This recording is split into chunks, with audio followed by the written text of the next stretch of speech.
Evidência de volta com uma pergunta. Você sabe o que é bexiga hiperativa? Olha, 19% da população brasileira sofre com esse mal. Mas e aí, o que é?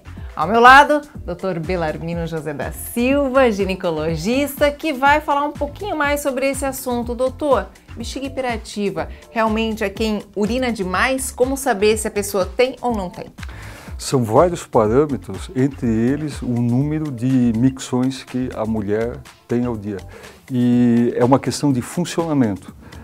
Funcional tem a ver com a inervação da bexiga. A bexiga ela tem uma expansão natural que, à medida que ela vai comportando o líquido urinário, ela não emite contrações inadvertidas, ou seja, a hiperatividade significa que é uma bexiga mais sensível, que tem uma inervação mais aprofundada e que à medida que ela vai sendo preenchida, ela não consegue conter, ou seja, a mulher sente a necessidade de urinar, mas é muito rápido, ela não tem mais o controle total, não chega a ser involuntário, ela sabe que é uma urgência, ela vai ter que ir.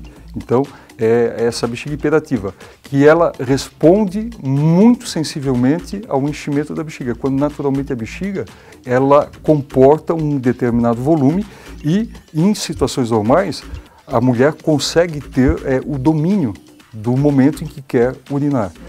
E a principal causa, por ser de funcionamento, que a gente vê, é o lado emocional, é um lado estrutural e depois tem um lado físico que exacerba os sintomas. Então, esse lado emocional, assim, fazendo pesquisas, porque geralmente ocorre mais com mulheres, a urgência miccional, que muitas vezes caracteriza micções acima de 8 vezes. 8 vezes ao dia? Isso é um parâmetro, não é tão exato. Algumas podem, mas assim, é aquela urgência que a mulher se vê em situações embaraçosas, que ela tem que urinar e às vezes está no local inadequado. Está longe de um banheiro, não há um banheiro naquele local. Mas, doutor, só psicológico? Não. Ela tem a predisposição. O que faz desencadear nesse caso, por exemplo, o que faz essa inervação da bexiga não comportar o líquido de uma maneira tão adequada como deveria ser? Pode ser ingestão de líquidos, por exemplo. O café estimula muito o sistema nervoso como um todo, a bexiga também. Existe a maior parte de refrigerantes ou afins, todos eles que contêm a cafeína, eles vão ser propícios a isso. Os cítricos também, sucos, vitaminas, que têm o ácido cítrico, também têm o poder de estimular. E o tomate, ele tem uma enzima chamada pectina.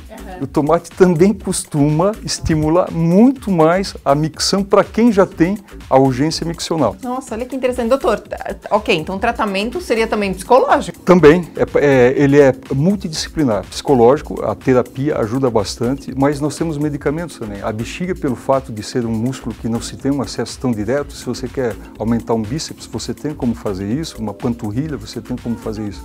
Então, existem medicamentos atualmente que eles estimulam o tônus da bexiga, né?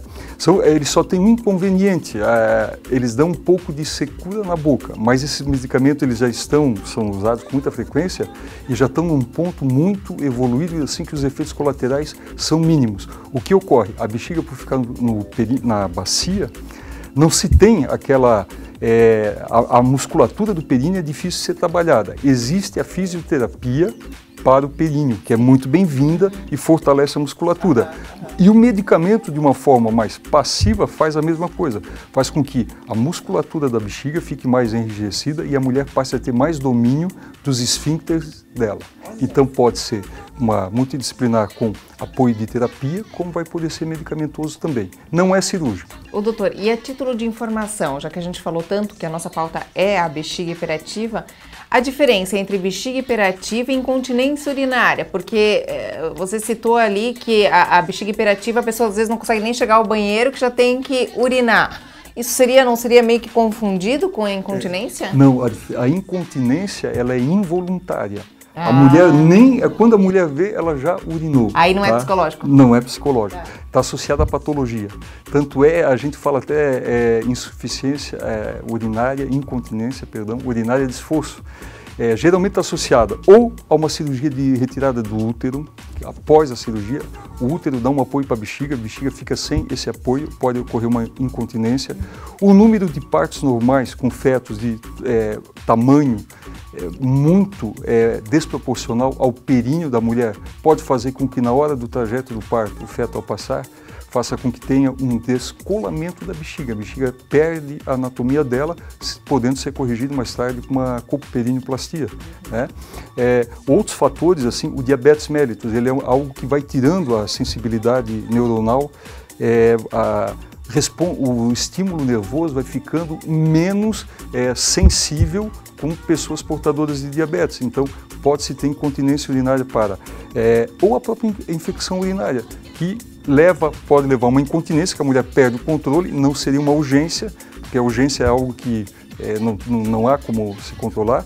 E o principal fator que a gente vê realmente são, após os partos, seja cesárea, pode levar a uma incontinência urinária, ou parto normal, quando não bem indicado qualquer um dos dois. Então, assim, só para a gente deixar claro aqui, a incontinência precisaria de cirurgia. Sim. Já a bexiga hiperativa, não, ela precisa de um apoio. Exatamente. Multidisciplinar que a gente citou aqui. Doutor, muito bacana aí essa nossa pauta. Interessante a gente abordar isso, porque realmente acomete muitas mulheres e pouco se fala sobre o assunto. Sim, até porque mexe com algo muito íntimo, né? Então... Mas sempre importante falar. É um tema pertinente. Bom receber o doutor aqui no programa Evidência. Obrigada, viu? Obrigada pela participação, gente. Breve intervalinho comercial. No próximo bloco, retorno, mais atrações para você. Até já!